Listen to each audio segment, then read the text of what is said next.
د چمن کې د جمعیت علماء اسلام له لورې د چمن والو ته د ورپېښو څلورو ستونزو په اړه باندې احتجاجي مظاهره زموږ شاته تاسو وینئ چې د احتجاجي لاریون وروسته اوس احتجاجي غونډه روانه ده. موږ به نن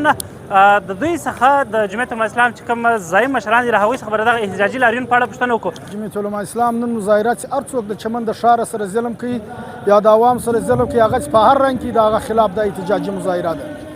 اصل کې زموږ د صوبایي حکومت زموږ د غنمو د کوټه چې دا څو کاله کېږي په بلیک کې خرڅېږي په چمن کې یوه ګونۍ وړه یا یوه بورې په 14,000 روپۍ ته ورسېده. مصنوعي بوران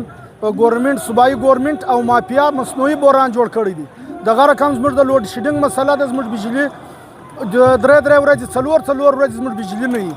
او بنامان زموږ په هره ګلۍ اوس د غلو راج دی. د جمعیت علماء اسلام دا نن احتجاج دی او د نادرا کې چې کوم د بلاک کمیټې د زموږ د چمن د خلکو شناخت کارډونه برنهاکه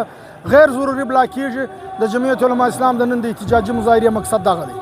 په چمن کې د اټې بحران روان دی چونکې دا د صوبایي حکومت ذمہداري ده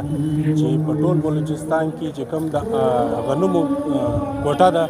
هغه باید په صاف شفاف طریقه باندې تقسیم شي او د دې سبب بیا د وړو چې کوم مهنګایي جانبوج کرده د 20,000 څخه بیا 13,000 ته یوه ګونۍ رسېدلې ده نو دا به راکمه شي او دغه رقم امن او امان چې کوم دی هغه د صوبایي حکومت ذمه ده. البته چې کوم د وفاقي حکومت ته خبره وکړه په هغه باندې په وفاقي حکومت سره زموږ د نادرا مشکل روانو په چمن ښار کې الحمدلله هغه خلاصه شوله او نور هم د بهتري په حواله زموږ د چیرمین سره زموږ د وفاقي وزیر حضرت مولانا عبدالواسع صاحب پر دې باندې مذاکرات روان دي چې کوم د نادرا سیستم ولو هغه د پخوا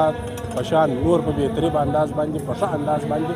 شروع شي. البته چې کوم صوبایي حکومت سره لرونکي کوم ستونزې دي په چمن ښار کې